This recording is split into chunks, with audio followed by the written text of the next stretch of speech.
Well, hey there. Um, Well, hello. what a weird setup, but we're It's getting it done. definitely different, yeah. It is definitely different. Welcome to Bois, King of the Hill podcast. I'm Mike. Wow. And I'm Rusty. He is Rusty, and he's got a coffee cup. Oh, I don't know that I've ever seen you drink out of an actual coffee mug. It's actually hot tea, but it Oh, says getting my morning buzz, and it's got a little bee on it. how cute! The finest that Hobby Lobby had to offer. I don't remember. No, I got this at a Goodwill, actually. I got Oh, this at did a you really? Goodwill. All Yeah, right. yeah, yeah. Well, we are doing this remotely, simply Pro because. bono. Yeah, Yeah. simply because you had some stuff come up with kids. I'm flying to DC tomorrow, and so it just trying to get stuff done and still put out an episode or six. So without further ado, I guess let's get started, huh? Yeah, this one's a cool episode. I like the whole Nazi canoe thing. I thought that was that's probably my favorite part about this whole episode is the Hitler's canoe. Hitler's canoe. Yeah. anytime you've got a cotton centric episode, I'm happy. Yeah, I like it. It's pretty funny. All right, so we're dealing with season 6, episode 11, Yep. or in the year of our Lord 5 ABE 20. This is Unfortunate Son, came out March 10th, 2002. And it is the 115th episode of King of the Hill. Oh, very nice.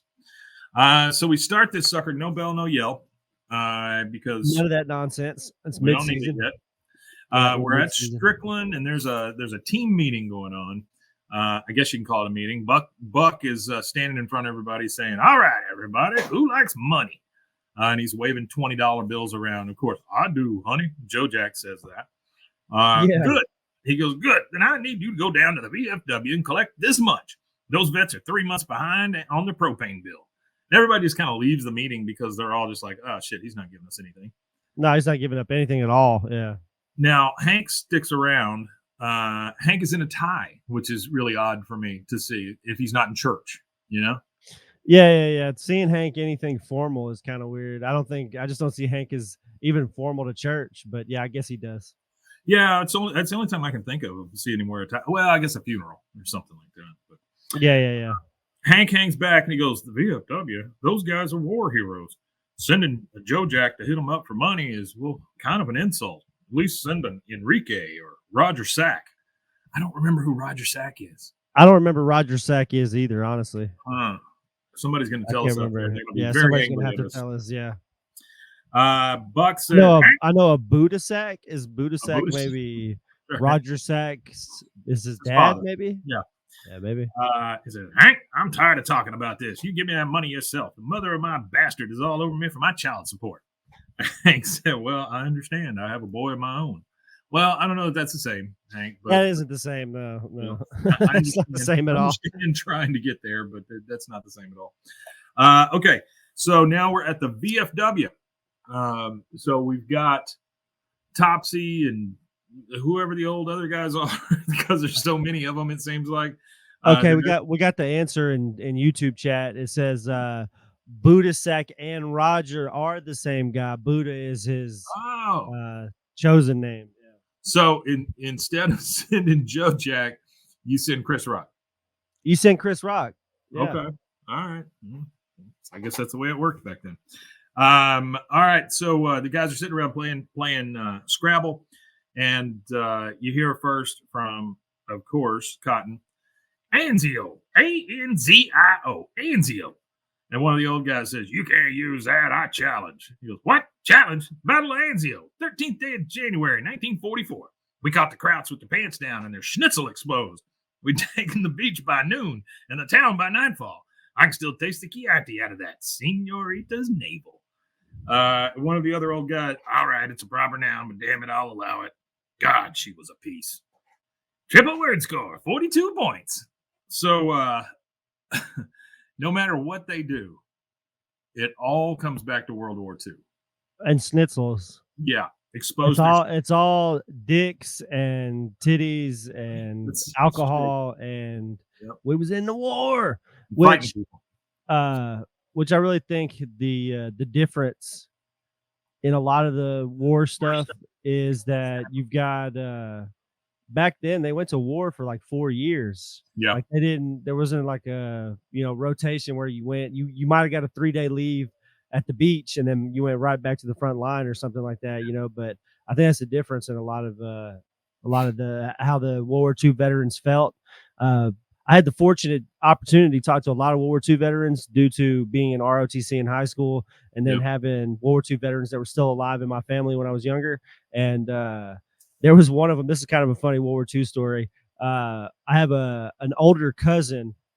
He was my dad's first cousin, and he was an older guy that had fought in World War II. Well, while he was gone for 4 years, he came back to a 2-year-old boy. He had other kids when he left. When he came back, there was another kid. You know what I mean? Wow. So he ended up raising that kid as his own for his whole life. He never questioned it or nothing like that because he knew like there was a point where there wasn't a lot of contact over a vast amount of time. So human beings are human beings. Human beings are human beings, and boy, you hear a lot of those kind of stories. Like they come back and there's another kid there. Yeah, sex, drugs, and rock and roll.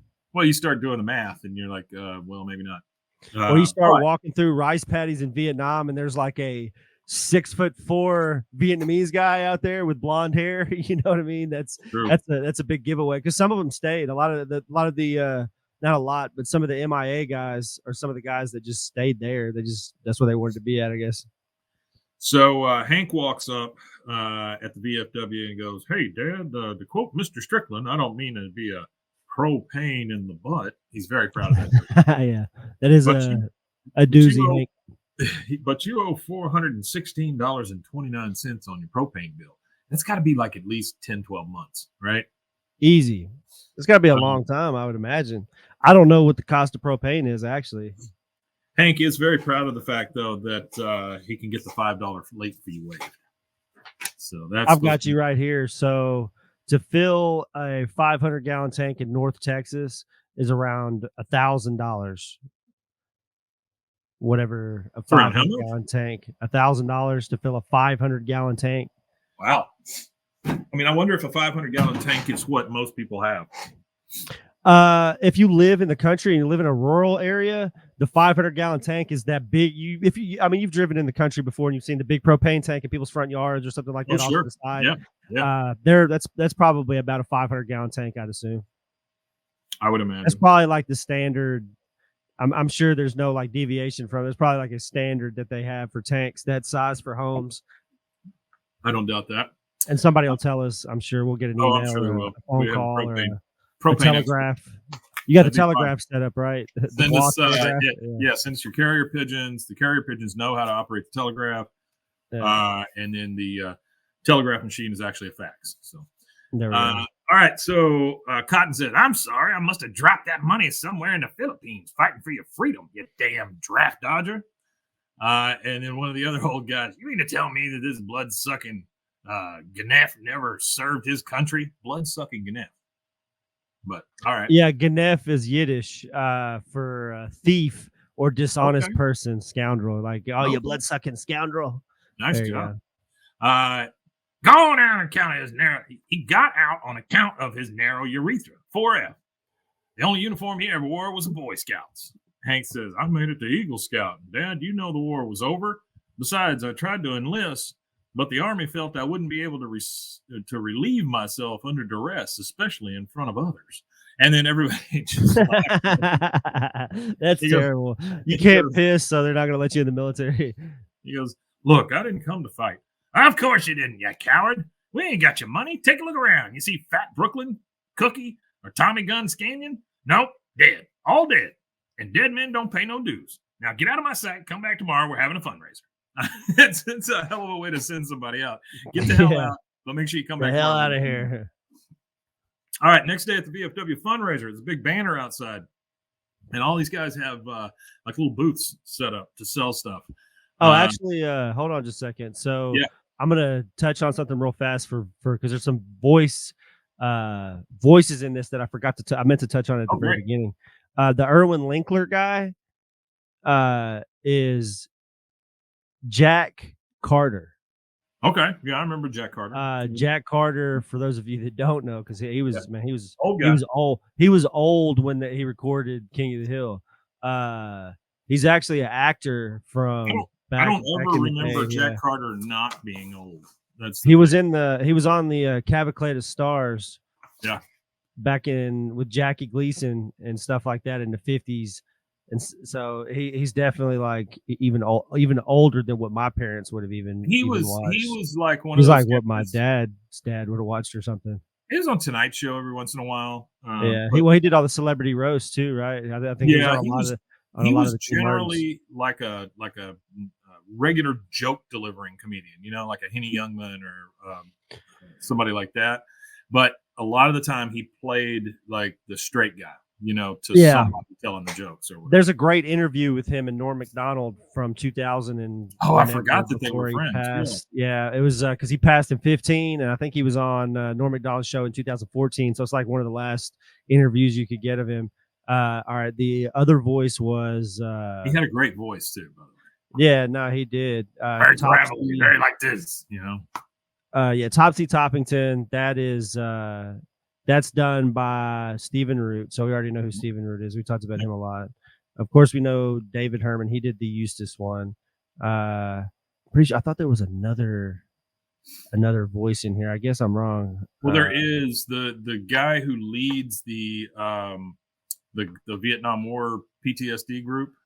Yeah, you talking about Ronnie? No, he's John C. McGinley, but I don't know who that is. John C. McGinley he was a comedy writer. He wrote for Saturday Night Live and a bunch of other stuff. Oh, I I know who remember he is. on I know Comedy exactly Central. who he is. Yeah, tall, hippie looking guy, right? Yeah, he's got the chin, like he's got the drawn in cheeks with the chin kind of thing. Scrubs. He was in Scrubs. He was in Scrubs. He was also on a show Terry called Higgins Boy. He was also on a show called Higgins Boys and Gruber, which goes way back to when Comedy Central was actually called Ha. It was Ha Network. Oh, and they had a show that came on. It was kind of a morning show, I believe, and it was Higgins Boys and Gruber, and it was just ridiculous, skits and the talk show type stuff. Yeah, but I remember those guys being very funny. And now Dave Higgins, like he's been one of the main writers at Saturday Night Live for a long time. I don't know if he's still there. He was there for a long time. And I guess that's the King of the Hill connection for John C. McGinley. He was Bob Slidell in Office Space too, so that kind of connects him to. There you go. It kind of adds up to make sense why he would be a part of this show. He was on the movie, so John Slidell. Yeah, no, I know exactly who he is. Seeing his face, I would have never have guessed his name because he was also on Platoon. Wasn't he in Platoon? Oh, I don't know about that. I think he was in Platoon. Maybe. Yeah, he wasn't. I'm pretty sure he was in Platoon. Whether he was or wasn't, but either way, yeah, that's that guy. I know who he is now for sure. Yeah, he was Sergeant O'Neill. He was the redheaded guy. He's a funny guy. Yeah, he was definitely in that movie. Damn, all right, so we're at the William Dafoe. What's that? I said William Dafoe, Keith David, sure. Tom Berenger. Sure. Yeah, that's a classic. Yeah, that's a good one.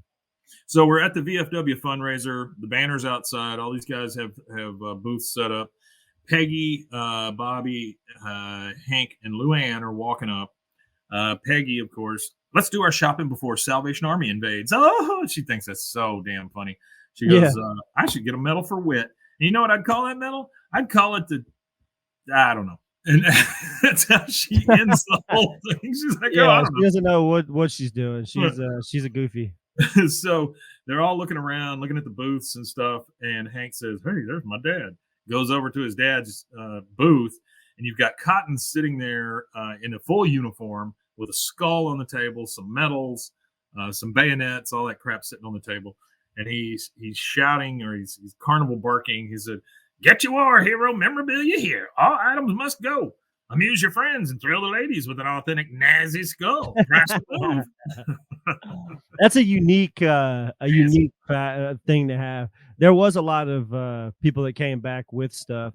One of my friend's grandfathers had a pistol and it was a Luger with a swastika on it, and he was a World War II vet. So Wow. I know a lot of that stuff made it back to the United States. A lot of it made it back from Vietnam too. I don't think there's as much that comes back anymore. But back in the day, they used to be able to have war trophies. They used to have to submit paperwork. Of course, there's a bureaucracy behind it, but that's one of the things with the bureaucracy. Once there's a bureaucracy behind it, that's when you know it's close to failure. Uh, but they stopped doing it. They don't allow people to do it anymore. But they used to be able to put paperwork in and bring stuff home for sure. Oh, I remember that there was so much. I mean, you still see it, right? You still see that kind of thing where somebody unearths a bunch of Nazi stuff or whatever. Oh yeah, there's And still a lot of it out there for sure. Like there's a lot of like war collectors that not people who collect things to for nefarious reasons, right. but people who collect it for the historical value of World War II stuff and how rare it's getting to even be able to have in a private collection. I actually saw in our area on Facebook Marketplace. I don't know. It's probably been a year, maybe 2 years ago. It Yeah. was a Nazi flag and a Japanese friendship flag, which was what it would have all of the signatures from everybody who was on whatever boat or whatever plane unit or whatever it was. And I was gonna buy my son. He's a World War II nut. I was gonna buy him the Japanese flag or whatever, but I didn't end up getting it because the guy wanted ridiculous amounts of money for it, not even close to what it's even really like its value would be at. But Yeah. it's out there. They got all that stuff still going around for sure. So he is trying to sell all this stuff. He's surrounded by skulls and medals, and Hank walks up and says, "Dad, are you selling News. medals?" And he goes, "Yes, I am, you four-eyed four-effer." I mean, Jesus, what? Damn. How mean can you be to your own kid? What's a 4-effer? He says, "I should charge you $1.25 just for looking at them." He said, "But when I was a kid, you wouldn't even let me polish them." He goes, "Well, Golly. it's sell the medals or you lose the VFW. We can't pay the rent no more. Now, if you'll excuse me, there's a Twig Boy eyeing Hitler's canoe." I love the fact that Twig Boy keeps coming up, and I love the fact that it's Eustace Miller when it's Twig Yes, Boy. Eustace Miller when it's Twig Boy. It's funny because it wasn't Eustace Miller at first. That's not Right. who the original Twig Boy is. It was But the the guy fact that from, they keep using that colloquialism for soft looking, soft effeminate men. it was the guy in the very first episode, right? It was the guy who came wanting to take Bobby away. Yeah, it was that guy. It was the very, very first episode. So he walks up to him, and Eustace Miller is over there looking at the canoe. "I'm prepared to offer 100 American for the canoe, and don't try to haggle with me. I'm an attorney." Okay, Eustace, just back up. Yeah, chill out now. He goes, "Boy, Calm this ain't down, no, pal. boy, this ain't no canoe. This is Hitler's canoe. $500." He said, "Look, I'm buying it for a camping trip. It's going to cost me $40 just to paint over the swastika on the side." "What? Paint over the swastika? It's a war trophy. You're painting over my victory. The deal is off." I mean, he's just so matter of fact. Deal's off. Yeah. Done. Yeah, he's not Not not happy about that for sure. Well, I mean, honestly, if you're buying a canoe that does have that stuff on it, Hitler's why canoe. would you paint over why would you buy that specific canoe? You could go buy a cheaper canoe and probably Yeah, have less association with Nazi Germany from your honestly, local store. Yeah. Cotton kind of has a point here. So Eustace is like, all right, Not too bad. very many points made by him, but I'll have to say Right. this That is one of them. That's a right. point. Yeah, it's definitely a point. So Eustace Miller starts walking off, and Cotton turns it over in his head about 20 times, and then finally says, "Fine. So, Hank, do something useful once in your life and help me carry Hitler's canoe out to this Patriot scar." Patriot. I love the fact that they were using that word back then. Yeah. Now we're back in the we're still at the VFW, but we go over to see Dale, Bill, and Boomhauer at one of the stands, and they're trying stuff on. Dale puts on a glove, and he goes, "Boy, this fits my hand comfortable, like a comfortable shoe." And he's putting on like a falconer glove, right? Yeah. So I'm assuming that's something they brought back, or one of them was a falconer or whatever. He's the old vet at the table goes, "Careful, that's an antique falconer's glove, belonged to Herman Goering. For you, $80." He looks at him and says, "Do you accept prepaid phone cards?" Who the hell does that? All right, Yeah, then we go over to the Dunkel War Hero booth, and you've got a guy who's got to be 80 sitting in a booth, shivering to death, And then you got Peggy out there eyeing the target, warming up, and she's going to fast pitch softball this guy right into the pool. Luann walks up and goes, Aunt Peggy, I don't think this is right. He is a very old man. She goes, Luann, this is for charity. And then she just chucks it and dunks the guy because she was an award-winning pitcher. Yeah. Dunks the old man and goes, oh, yeah. I mean, just such a callous bitch. Yeah, she's crazy. So they're carrying the canoe, Cotton and Hank, which is weird because I didn't think Cotton would be able to reach it. And Eustace goes, yeah, it's a maroon Mitsubishi. Mitsubishi? They made planes that bombed Pearl Harbor. I ain't selling Hitler's canoe to no traitor. Eustace says, we had a verbal agreement. You're a witness, pointing at Hank. He goes, you don't deserve no Hitler's canoe. And he throws his money back at him. Hank says, Dad, calm down. Don't tell me to calm down, Boy Scout. I'm a war hero. Picks up a gun with a bayonet on it and starts swinging it around and threatening people with it. I killed 50 men. Now hop in your sushi boat and get. And Eustace, of course, that killed me. I thought that was yeah. Eustace, of course, is like, whoa, all right, and starts to leave. He goes, listen, you're driving a Nazi car, an Italian scooter. Get your Axis-loving ass out of here. Talking to everybody in the whole thing. Yeah, everybody. Spoiling every sale that was being made. Now we're back at the dunk booth. Hank comes by. Luann's not there anymore. Hank comes by and goes, oh, let's go. Because he's ready to get out of there because things are about He doesn't like tension. Yeah, he's not a big tension guy. And then Peggy says, but I paid for another throw. Hank keeps going. She pulls a ball out from like her back. Like she's been carrying around an extra ball or something. She goes, but I paid for another throw. And then she looks Hank's way, looks at the guy, throws, dunks the poor old man again, and she is so proud of herself for doing that. Yeah, she's super proud of it. She's got a good arm though, so we'll get. She has a good arm, but at this point, I don't know that it's a great use of that arm. You know, like she's got to prove something every time. Yeah, I don't know why she's always got to prove something, but I don't know if it's proving it to herself or proving it. I think it's proving it to herself more than it's proving it to anybody around her. Oh, I agree with that. All right, now we go to the alley, and this is one of the funniest little quick cut alley scenes throughout this whole show. So it is Bill, Boomhauer, and Dale. Dale, of course, has the glove on and has a falcon with a hood on, sitting on his hand. So he's like up here, you know, holding the falcon up.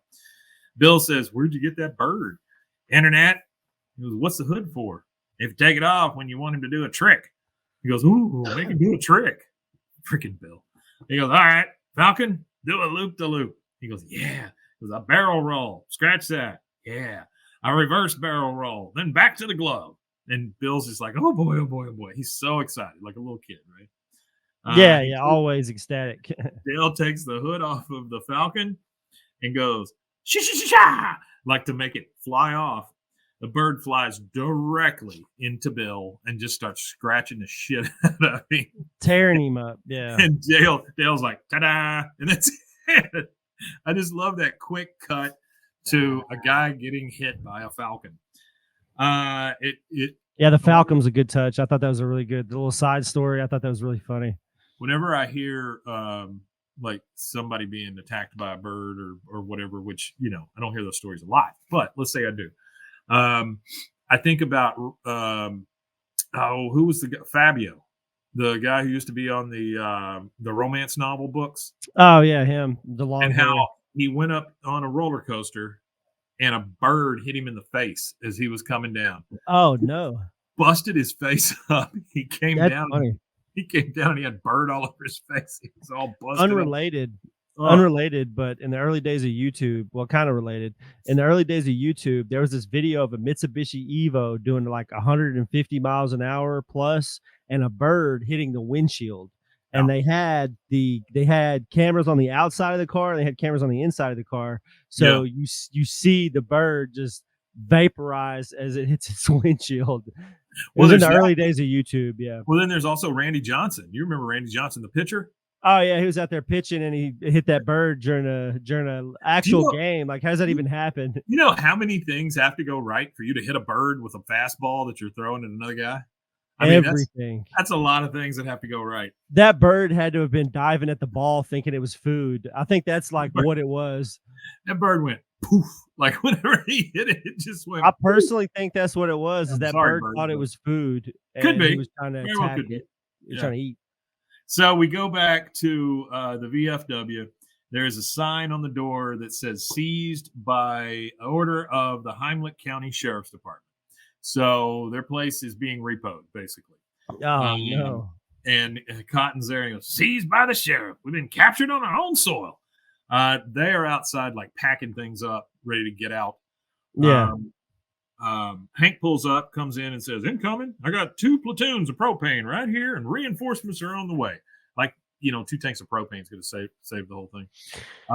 He said, "Hank, go away. It's all over." No. I worked out an easy payment plan. I got pre-stamped envelopes. That's a big deal. You I don't guess have to. somebody in the YouTube chat. Sorry. Yeah. My first car was an '02 Pontiac Bonneville, and it's hit several birds.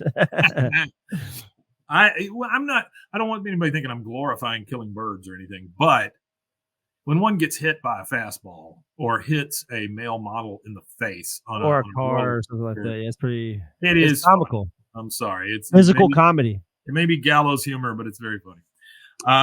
What can you do? Exactly. You can't do anything but what can you do? Turn away and laugh. It says he brought in propane and he set up an easy payment plan. He's got the pre-stamped envelopes, which makes it so easy. Cotton's like, "We ain't selling it. It's being repoed." "Oh, Dad, I'm sorry. Here's everything we got from the rummage sale. $40. Now get." I mean, he gives him $41 and sells. Yeah, that's crazy.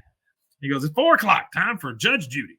So we pan over, and they've brought out all the couches and the TV stand and all that stuff.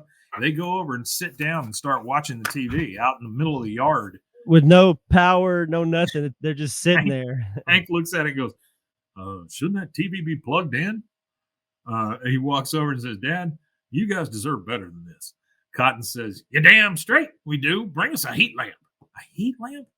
And then one of the old guys says, sandwiches. The old guy says, "And some sandwiches. I'm so god dang hungry." Now we see Peggy driving home, and she's singing along to one of the songs from Flashdance, which is lovely anyway. And when she drives home, you can often see out her window, like when she passes the alleyway and all 4 guys. Yeah. She passes it this time, and it's all 4 guys and all of the guys from the VFW. The guy in the wheelchair, the guy with the patch on his eye, Cotton, everybody's just standing out in the alley with them. And as she passes, Hank's like, "Hey, Peggy, guess what?" She pulls up, and Cotton greets her as she comes out of the car, which is never great. Never. And he says, "Welcome to the new VFW headquarters, Hank's wife. Sorry, we broke your crapper." I mean, that is what an introduction to having to keep. Last thing you want to hear, yeah. All right, and that is our first commercial break. We'll take that, and we will be right back.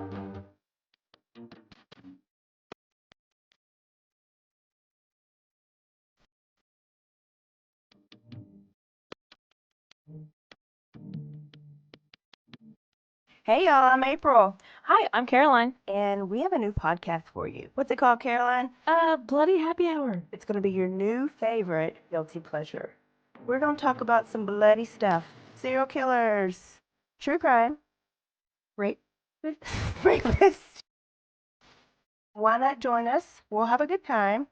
You literally never know. I don't know what I'm going to say. Bloody Happy Hour. Apple Podcasts, Spotify, or wherever you listen to podcasts. All right, and we are back. Mason, if you saw that, please put a commercial in there. Commercial. A market for Mason. Buy this, buy that. You buy That's this, it. you buy that. You got it. Okay, so we are in the Hill House. It's bedtime, of course, because you can't have a show without those 2 being in bed. Peggy is wide awake. Hank is turned over. She says, "It's 2 a.m. Now, I am as patriotic as the next person." No, you're not. "But if I am not at the top of my teaching game, it is the children who suffer." Okay. No, I think just the fact that you're a teacher. Yeah. The children are suffering by you being there. Hank is still turned over, and he says, "They promised they'd go home as soon as the movie was over. I can't go in there and just turn off the Duke." You know who he's talking about when he says the Duke?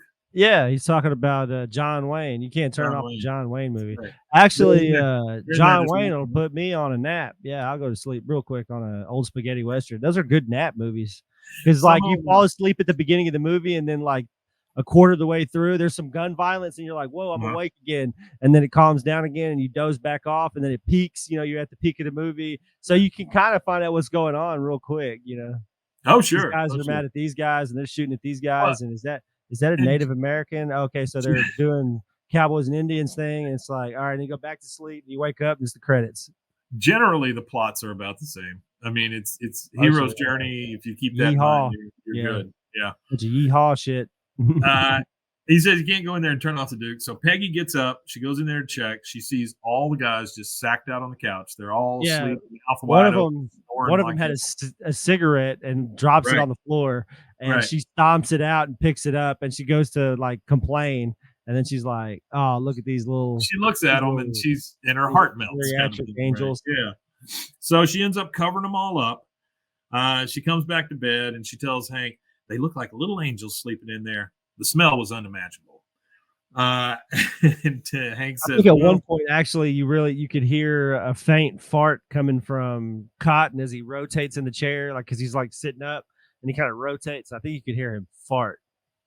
oh, I don't doubt that. So I imagine the smell would be terrible. Yeah, it'd be Oh, awful. it's just I'm sure that it's Like just old Ben men. Gay and Old men, shit.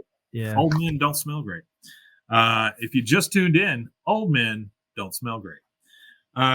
She says they look like little angels. Hank says, "Well, I'll shuffle them home in the morning. I bet I could do it in 4 trips." Okay, Hank, that's All right, buddy. what matters. Peggy's getting back in bed. She says, "What they need is some new blood to join their organization. Maybe they could merge with the Kiwanis." He goes, "No, wait a minute. What about Vietnam?" He goes, "What What about is Kiwanis? What is that anyway? It's just like the Masons or the Shriners or whatever. Kiwanis is another organization. Oh, but they're like children oriented or something. Like they do try to do stuff for kids a lot. I guess I don't know. Been a long time since I've been to a Kiwanis meeting. Yeah, I don't even know what that Maybe is. never. So she gets back in bed and she says, "What they need is some new blood." He goes, "Now, wait a minute. What about Vietnam? Those guys always have some kind of float in the parade. And I heard the landlord is having a heck of a time renting out the VFW building. Maybe if the old vets could get the Vietnam guys to join up, they could get their post back." I mean, it's a decent plan, right? Yeah, I Peggy, mean it's logical. It makes sense, it but does. Peggy says, "Well, I know a Vietnam vet, Dr. Sardi, my gynecologist." Hank looks at her and says, "They needed those guys over there?" Like, like he became a gynecologist, then went to the military. yeah, he was a gynecologist vet. That's right. That's All right, so now we're at Dr. Mark Sarti's OBGYN office. And the doctor is talking and says, "Hank, I keep in touch with some of the guys from my unit, but none of us really have time to sit around hashing war stories." Now, the whole time he's doing this, moving his head as he talks, and Hank is trying to avoid seeing the very, very medical picture of a woman's reproductive system. And it is. he's like doing this head bobbing because, of course, Hank being a weirdo, anything like that is just gonna, make him feel really, really uncomfortable. He just feels like he's not supposed to look at it, because it's a lady doctor. It's not my wife's vulva. Oh. So he's trying to avoid it whenever this doctor moves around. The doctor says, "I've got a family and a very successful practice." Hank's like, "I understand." He says, "I treat a lot of prominent women." He goes, Which is "Okay." odd. Like it's getting creepy through here because he kind of the way he's talking, like his inflection and his voice is just odd. But he talks about one of the patients too. I mean, it's like a HIPAA violation. Yeah. He says, "I treat a lot of prominent women." He goes, "Okay, then. Deputy mayors and such." "Yeah. Thank you very much for your time." Like Hank's like, "Okay, good. I don't have to look at this female anatomy anymore." But the doctor says, "Hey, a patient of mine, Karen Schwinn, chronic yeast infection." That's Do hilarious. that, doctor. You can't do that. It's funny that he knows them by their like whatever illness it is that they're in there for. Yeah. Chronic yeast infection. He goes, her husband runs a support group for vets. He used to talk about Nam. I'll call you with his number. Hank's like, "Thank you, Dr. Sardi." He goes, "Well, I wish I could be of more help." Sticks his hand out to shake his hand, and Hank's like, "Don't really want to touch that hand because I know where it's been." He's And good on that. salutes him. Salutes him. Yeah. He salutes him. salutes him. Goodbye, doctor, and just salutes him. How uncomfortable with that? I'm gonna start doing that when people go for a handshake. I'm gonna salute them from now on. Stolen valor. Now we're back in the alley with Bill, who is very beat up. Got a lot of little patches on him and Oh, he is tore up. I'm surprised that he doesn't have serrated flesh all over his neck and back because this bird don't like him. Bill is beat the hell up. Dale and Boomhauer are still there. He's got the Falcon still. Well, I've been doing a little research and I found you need to train Falcons. Well, okay, good job. Yeah. Bill says, "Oh, that's probably why it attacked me. He has completed my training course, as have I his. Turns out falcons are hunting birds. They catch mice, rats, moles, voles, and chipmunks." Bill says, "What's a vole?" He goes, "Don't know. Let's find out. Falcon, bring us back a vole." Bring us a bowl. Yeah. Takes the little hood off of him. The Falcon does a beeline for Bill and just starts ripping the shit out of him again. Dale says, "So, Bill's a vole."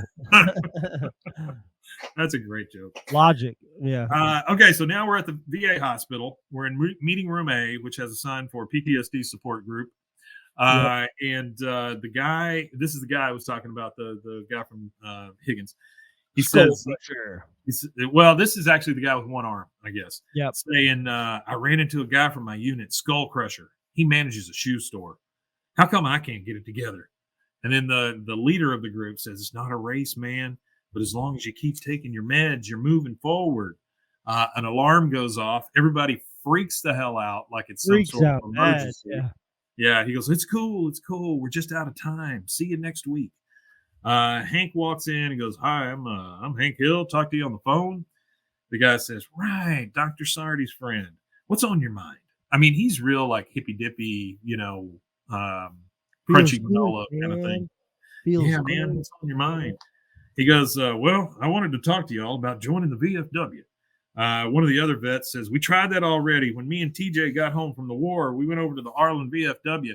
This short guy headbutted TJ right in the nads." Hank says, "Yeah, that's probably my dad. He feels bad about that." No, he does not, Hank. He does not feel bad about it. Oh yeah, and also I forgot to talk about it a while ago. I think they mentioned it where oh no, they haven't mentioned it yet. Wherever they say, "Oh, we don't want to hang out with those reefer smoking losers." Fun fact, during World War II, and I don't know how many people, so this is only anecdotal. The cousin of my dad's, I got to talk to him a lot when I was a kid and younger. I was like 12, 13. And I was had a, 12, 13-year-old kids have a strong fascination, boys anyway. I don't know if you went through that same phenomenon, but about like 11, 12, 13, I had an odd fascination with like World War II and just war in general, like Vietnam, all that stuff. And I had asked him about drug use and stuff like that. He said they were smoking Moroccan hash that was brought up from North Africa. He said there was a lot of North African people that had fought in North Africa that stormed Normandy. And like a lot of Americans and Brits and stuff like that fought in North Africa. And he said they brought Moroccan hash with them to like the staging areas and stuff for Normandy. And he remembers smoking Moroccan hash and stuff like that before the invasion on Normandy. So I don't know. I don't know how true that story is. That's from a really old man, you know what I mean, telling his stories, but I have no reason not to believe it. So I'm sure they were doing drugs too. Oh, sure. They were doing meth. Actually, like they were prescribed meth by the U.S. Army. So you're not supposed to talk about that though. Amphetamines, not methamphetamines, but amphetamines, which is not too much difference. No. One's made in a bathtub, one's made in a lab. I think that's the only speed. All speed. Hank says, "My dad feels bad about it." The guy says, "Yeah." He goes, "Yeah, sure. The World War II vets are looking to reach out to you guys, but they feel guilty and the other stuff. Well, you should get together and talk about it. Look, they want to come to a barbecue. Just hear them out. They want you to come to the barbecue." TJ says, "We'll meet them, but no promises. One more thing. Do I need to bring a bathing suit?" Now we're back at the Hill House. That's such a weird question. He's a crazy man. They're like, "Hey, you want to go out to dinner tonight?" And I'm like, "Do I need to bring a bathing suit?" So we're back at the Hill House. Cotton has the remote, and Hank is telling him about the Vietnam guys. He goes, "Vietnam boys? No goddamn way. The VFW stands for Veterans of Foreign Wars, not reefer smoking losers." Hank says, but they fought and died for their country just like you guys did. Zap it, boy. I'm trying to watch my nudie channel. Now get along. What? Well, now where's my nudie channel? He's just clicking the remote. He goes, hold it. I think this one's ready to take her top off, pointing at the TV. And he goes, Dad, that's Diane Sawyer. He goes, she's not going to take her top off, is she? He goes, I love that joke. That's awesome. Just sitting there watching TV. She got to take her top off. Well, Dad, that's Diane Sawyer. Yeah, Hank says, if the Vietnam vets started paying dues, I bet you could afford a whole bunch of nudie channels. At least he knows how to sell it to his dad, right? Well, yeah, he is a salesman, though. He's the best salesman in Heimlich County for propane. The best salesman in that room. So now we're at the picnic. It's at the park and stuff. There's balloons. There's a bunch of picnic tables. There's a bunch of people there, honestly. Yeah, it's a pretty packed out area. And Cotton's there, and he says, if any of these sissies whines about Agent Orange, I'm going to split him butt to brow. And then one of the old vets comes up and says, look at those guys all over each other. Sickening. They look over, and they're just hugging each other because they hadn't seen each other in a while. Yeah. But they do not like that. So the vets walk up. Hank says, no, that's probably just part of the therapy. Okay. That is a little creepy. Like, Hank doesn't like the hugging either. Hank doesn't like the hugging part. No, definitely not. Yeah. The vets walk up, and Hank goes, hey, you found us. The leader of the group says, no sweat. I did recon in Nam, and we saw the balloons from the highway. Well, okay, it's very easy to see then. Cotton says, well, greetings, fellow veterans. I'm the CO here, Colonel Cotton Hill, 77th Division, U.S. Army. As I was telling my boy here, we think you're all worthy to join the VFW and start paying dues immediately. The leader, he's like, whoa, slow down, Colonel. We're not sure we want to join. I don't know why I'm doing, what's his name's face? What's his name's voice? The guy with crooked nose. What's his name? There's a lot of those guys. Oh, yeah, that guy. He was in Loki. What's the guy's name? Somebody out there help me. I don't watch most. I hadn't seen Loki. All right, somebody will tell me. The Harlan VFW has ignored us for 25 years. Heck, the Viet Cong invited us back before you did, and they gave us free mopeds for the week. That's wild. That's funny. Cotton, he's like, look, I'm sorry. I guess we weren't used to losing a war. And I mean, just to jab at him, The vet says, well, excuse us for not dropping a couple of atomic bombs. Hank trying to defuse it. He goes, hey, fellas, I know something we can all agree on. Beer. What do you say we invade the cooler? What do you say we invade the cooler? And he thinks that's very fun. So we get kind of a little montage. We get a bunch of Alamo beer. We get hot dogs, burgers. All of them are sitting at a couple of picnic tables put together. It's like it should have been a 4th of July episode or something. It's almost. It does very much feel like a 4th of July picnic or whatever. Yeah, it feels very much like that. So they are all sitting at this big long table. They're telling, war stories kind of. This one guy says, this one time my buddy Lenny was showing me a picture of his wife. Wind comes up out of nowhere and blows the picture away. By the way, this is one of the Vietnam guys. Lenny goes chasing. Owen Wilson. Wow. Owen Wilson. That's it. Owen wow. Wilson. Harlan VFW has ignored us for 25 years. So the one-armed guy is saying, that he was with his friend. Picture of his wife blew away in the wind. Yeah. He goes, Lenny goes chasing after it. Sniper got him in the right temple. My best friend got killed just because he missed his wife. And I mean, the guy's broken up about it, as well you should. One of the old vets looks at him and goes, I spent 4 years away from my wife in dogfights with Zeros over the Pacific. Those 4 years in my F6 Hellcat were the only peace and quiet I ever got. And he thinks that is hilarious. All of the old guys, they're just like, I got away from my wife. Cotton says, anyone got a bottle opener? And then Topsy, of course, with the big cheeks, says, yes, sir, Colonel, sir. Hands him a bayonet. Cotton says, hey, a bayonet. Toss that over here. He throws it to him, and he just catches it, which seems extremely dangerous. It's like throwing scissors to somebody or whatever. I was kind of surprised that he could do that at that age. Yeah. He goes, boy, this takes me back, holding that bayonet. Topsy, remember that kamikaze you got it back on the Iwa? What did he say? And then they play like he's stabbing him with the thing, and Topsy's just going, stop it, making all these dying and gurgling noises and stuff. One of the vets looks at it and sees like a vision of Vietnam, sees a couple of the Vietnam people stabbing Flashbacks. America. Yeah, getting a bunch of Vietnam people, Vietnam Vietnamese, the Viet Cong. Yeah. And the main guy says, stop it. You're freaking Ronnie out, man. Hank says, well, maybe you should ease up a little, Dad. And then, of course, Cotton and Topsy just do it again. Because they think it's funny to freak people out. Freaking them out.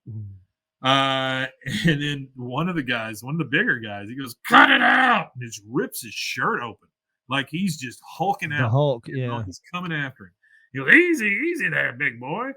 And then he headbutts him in the nuts, just like they said he did. He goes, come and get you cowards. And he kind of runs the only off. thing he can do, or hump somebody's leg. Hank's like, oh no. And then Hank trips one of the Vietnam veterans as he goes by just to try to help his dad get away. And then one of the Vietnam veterans says, let's get that midget son of a bitch. And then another one says, come on, people, remember your breathing exercises. And then they take off after Cotton and assumably after Hank. And that is our second commercial break. We will take that and we'll be right back. Snack Attack is a podcast about the history of your favorite snacks, candies, and treats. Each 5-minute or less episode features the history of a great snack from around the world. We'll also visit what the status of the snack is today and give you a little knowledge to lord over your friend. Snack Attack is available anywhere you get your podcast or at roguemedianetwork.com. Let's get snacking!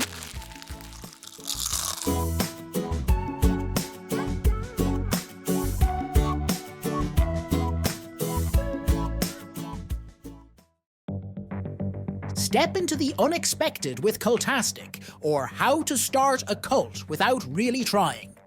A podcast where cult creation unfolds in the most unpredictable way. Join us on a unique journey into the world of theoretical cult formation. Unlike any other podcast, each episode of Cultastic is co-written in part using ChatGPT, and we let it decide our fate, good or bad. What makes Cultastic truly intriguing? We don't know what's coming each week. Together with our AI co-author, we'll discover and build this cult, one episode at a time, exploring various aspects of cult dynamics, leadership, and group psychology. Delve into themes of charisma, influence, and the power of group thinking. It's a blend of expert analysis, theoretical exploration, and the unforeseen twists of AI-generated ideas. Remember, Cultastic is an exercise in imagination and education where we weave a narrative one episode and one tenant at a time. Curious about where this journey will take us? Subscribe to Cultastic or How to Start a Cult without really trying on your favorite podcast platform or at roguemedianetwork.com. Let's build this mission to save the people of Earth, week by unpredictable week.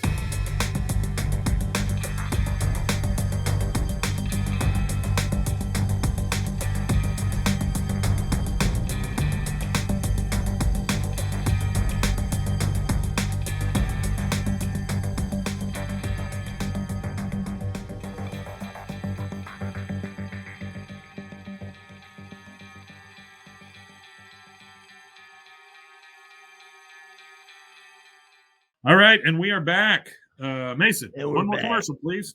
One more commercial. Buy, sell, sell, sell. All right, so they are out in the woods now, right? Hank and Cotton, they're running from the crazed Vietnam veterans. Yeah, which this is kind of like, you remember that Stallone movie, First Blood? Where that crazed guy's like chasing him through the woods kind of thing like this, like a set off a veteran. He was supposed to die in that movie. But the studio changed it so that they could make sequels. Oh, because they made like First Blood. In the Part book, 9. he dies. Yeah, in the book, he dies. You know, I was surprised at how many Crow movies they made. I thought there was only one, but there's like 5. Yeah, there's a lot. Yeah, I thought there was 2. Sorry, but I didn't know there was 5. That's crazy. Yeah, there was the original and the remake, and then they made a bunch of them with other people. They made them in the 2000s. They had like, well, I thought my dad was watching Spider-Man. I saw Kirsten Dunst, and I sat down and watched it for a few minutes, and it ends up being like one of the Crow, like One the of the Crow Crow movies. Salvation or something like that. It kind of threw me back. I was like, "Is this the Crow?" Like, I'm not sure what this is. So both of them are running through the woods, Hank and Cotton. And Cotton says, "That big loony swung on me. I was just defending myself." Hank says, "But why did you push him? I found those guys at a trauma ward." He goes, "Well, maybe we can go back when they cool down. I'll get them drunk and we'll put things right." He goes, "Dad, listen to me. They're going to cut our heads off." And you can hear the guys just wailing and hollering in the distance. And he says, "They're getting close. Quick, Dad, hop up on my back." Of course, Cotton, being the proud I ain't no baby he is, papoose. "I ain't no papoose." He goes, "Well, look, on account of your combat experience, maybe you can see what's going on better from up there," peeling to his soldier side. He says, "Not a terrible idea." He gets on piggyback. He goes, "This will be my command post. Over there, move it, move it." And he's just like, on Tripping Hank's out, back yeah. now, and Hank's having to run and do whatever. Riding him like a damn horse, pretty much. So we're back at the picnic, and one of the guys says, "This is real bad, man. You guys might have undone." And then Topsy looks at him and goes, "Dirty hippie." And the guy says, "You could benefit from a little group therapy. Clear up some of that anger." Topsy just kind of looks at him, puts his head in his hands. This is the first time we get a real reaction from Topsy. He goes, Yeah. "I haven't slept in 50 years. I'm so tired." That's Yeah. You're just like, I bet you are, old man.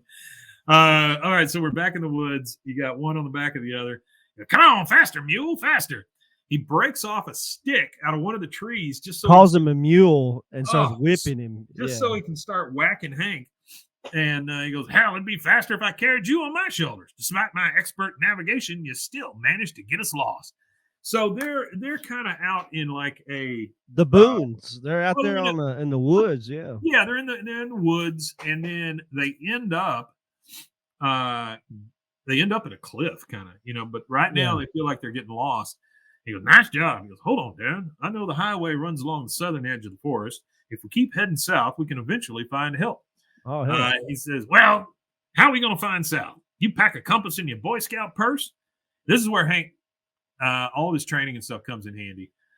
He goes, Yeah, all this Boy Scout stuff comes in handy. Yeah. "The moss always grows on the north side of a tree." Goes over and looks at the tree. He goes, "All right, Dad, saddle up." He gets him back on his back. He runs up to the stream, and then Cotton looks at it and goes, "God dang, we're trapped like rats." Hank says, no, we're not. There's a beaver hole. See the tracks? He says, "See the tracks? Where there's a beaver hole, there's got to be a beaver dam. Now let's follow the current. Dam's got to be downstream." And so they look, and then he goes, "Oh, there it is." He finds the dam that the beavers built all the way across.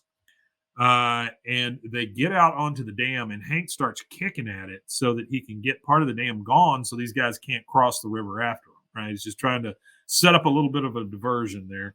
The guys all run up, and they're on one side. And I'm telling you, when these guys run up, they look like they've been in the forest for like a year.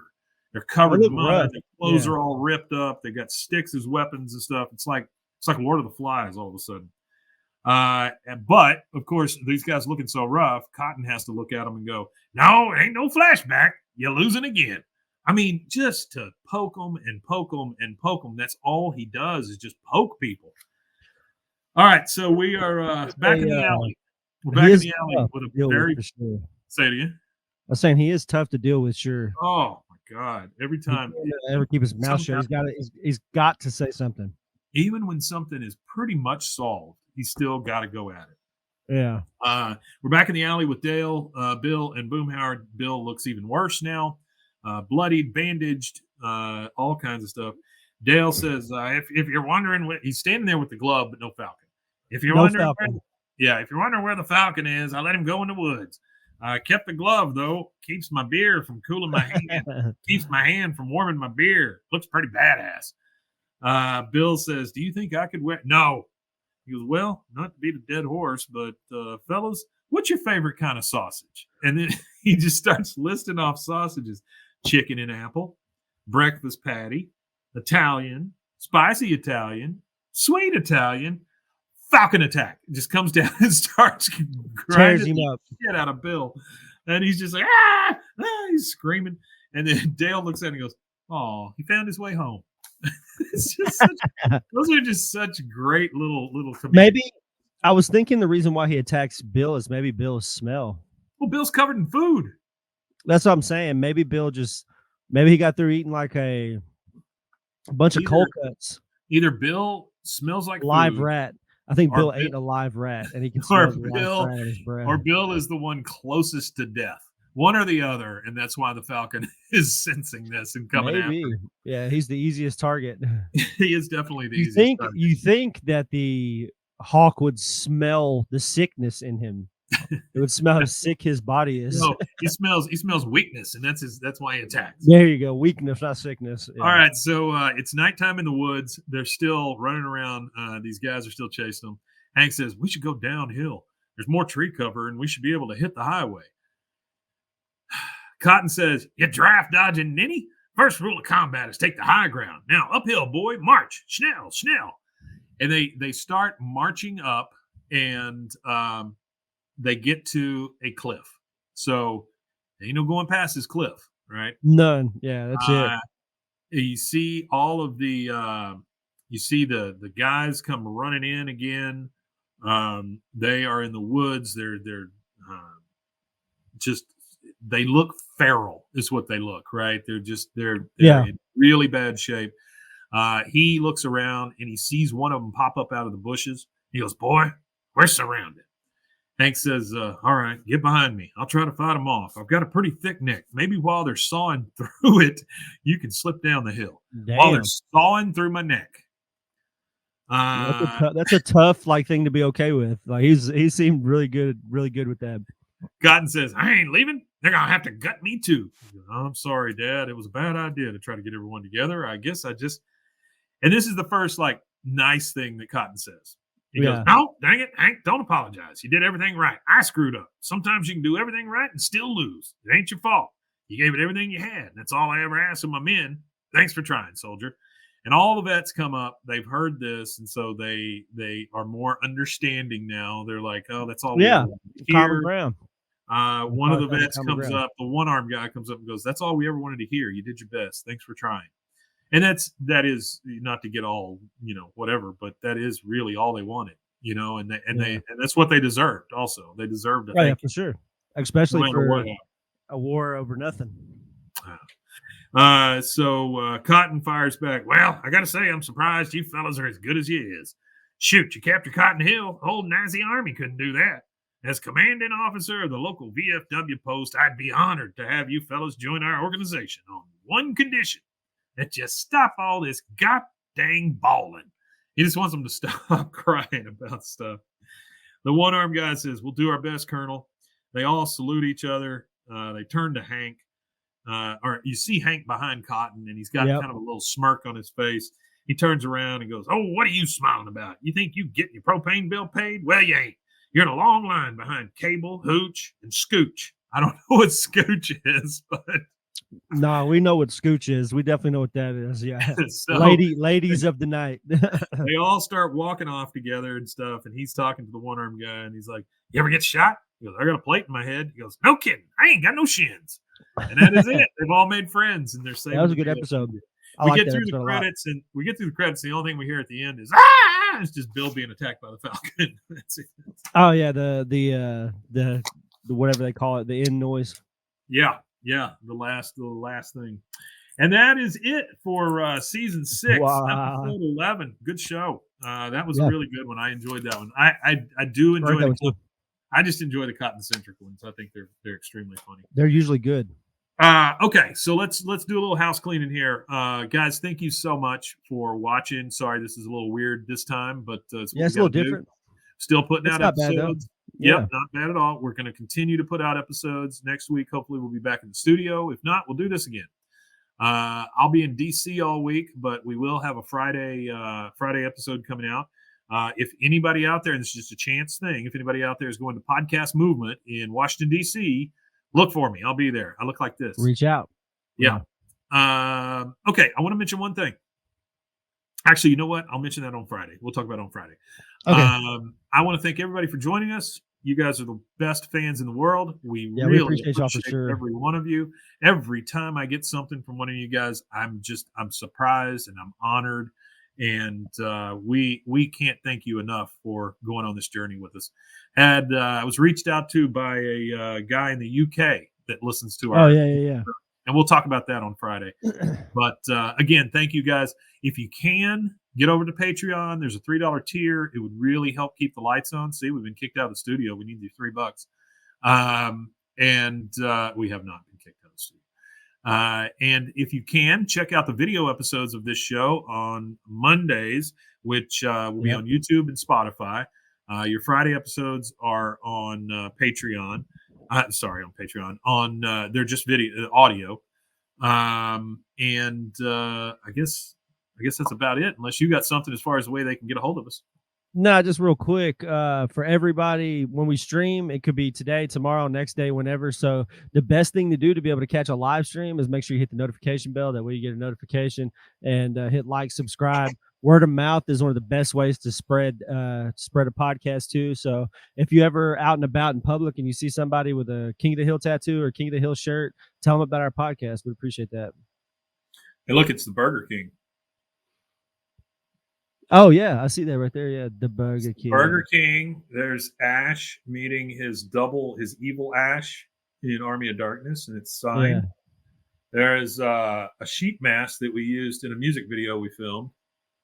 What else? The Serape here is a Spurs thing. I don't know what else you can see. Anyway, some of the junk on my walls. I have nothing interesting on my walls currently. This is the room where my head blew up. So there's a lot of crap in here. Oh, okay. All right, guys. Thank you so much for listening. We appreciate it. Thank you guys who joined us live. If you can, join us live next time. We're going to start doing this where we just stream the whole damn thing. So the whole recording session. Yeah. Yeah. And when we do this, we do a regular episode of Bois. We do a Friday episode, and we also do Swimmer's Ear. So if you're on the connection now, stick around. We'll be back, and we'll do those other two parts. Thank you, guys, and we'll see you again next time. Oui, Matanye. Oui, Matanye. Indeed.